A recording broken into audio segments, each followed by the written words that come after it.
Duplicate records in Excel can cause serious problems when you're uploading your data into a system. In this video, I'm going to show you two fast ways that you can find duplicate records in Excel using a pivot table and a COUNTIFS formula so that you can catch and fix your errors before your data gets uploaded. These methods work great for employee records, client data, invoices, really anything where duplicate records might exist in your spreadsheet. Let me show you how this works. In this example, I have a spreadsheet of employee skills that will be uploaded into an HR system. Each employee should only have one record for each skill. But if a duplicate appears in the spreadsheet, we want to catch it before loading the data. A fast way to check for the duplicates is to create a pivot table. We're going to go up to Insert, click on Pivot Table, from Table or Range. It'll automatically select your data set, and you can put the pivot table in a new worksheet and click OK. Now we'll set up the pivot table to count each record. First, I'm going to go ahead and drag employee ID number down into rows, and then I want to see the skill for each employee, so I'm going to also drag skill down below employee ID number. Now what I want to do is take employee ID number and drag it under values, and then drop down, instead of the sum, we want to change the value field settings to count and click OK. Now I'm going to come up to Design and come over to Subtotals and say Do Not Show Subtotals. Now the pivot table is counting how many times each skill appears for each employee. If the count is 1, then the data is correct.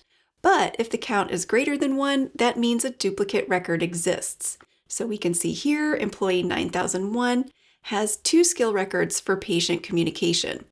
One thing we can do to quickly highlight this, we can come up to our count column, select column B, go up to your Home tab, go to Conditional Formatting, highlight Cells Rules, greater than, and select anything greater than 1. So type a 1 here and click OK. Now we can quickly see which employees have duplicate records. And once we've identified these duplicates, we can return to our original skills spreadsheet and delete the extra record. Now, if we want to identify the exact rows on our list that have duplicates, we can actually use a COUNTIFS formula. So I'm going to go over here to the last column and I'm going to title this Duplicates. And I'm just going to apply some quick formatting. And here in this first cell is where we can enter our COUNTIFS formula. The COUNTIFS formula is going to count how many times a specific combination appears in our spreadsheet. So I'm going to type equals, and then I'll start typing COUNTIFS, open parentheses, and then what we want to do is select column D, which has our employee ID number. So we're going to look here, and then we want to hit comma and select the first cell, comma, and then we want to compare that to the skills column. So I'm going to select column F, comma, and then the first cell in column F, close parentheses, and hit enter. Now I'm going to go ahead and click on that cell that has the formula. I'm going to bring my cursor over to the bottom right-hand corner for the fill handle and double-click to copy the formula down. So COUNTIFS is looking for how many times does this employee ID and skill combination appear in the table. And if Excel counts more than 1, that means we have a duplicate. So anything above 1 over here is going to be a duplicate record. So let's come up to our duplicates, go to the Data tab. Let's turn off and back on filters so we can grab the duplicate column in our filters.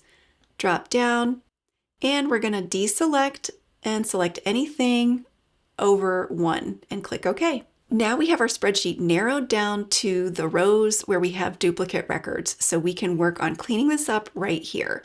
So for example, if we need to delete this row, now employee 9001 only has 1 skill for patient communication. So if we do go over to our pivot table, click on the Data tab and refresh, we'll now see that that disappears and we no longer have a duplicate for that employee. Now, after removing duplicates, you may find that your rows or employee ID numbers are no longer sequential. So be sure and check out my next video. I'll show you how to reset sequential numbering in Excel. If you found this video helpful, be sure and give it a thumbs up to like it. You can subscribe to my channel for more tutorials like this. Visit my website, SharonSmithHR.com. I'll see you in the next video, and thank you so much for watching.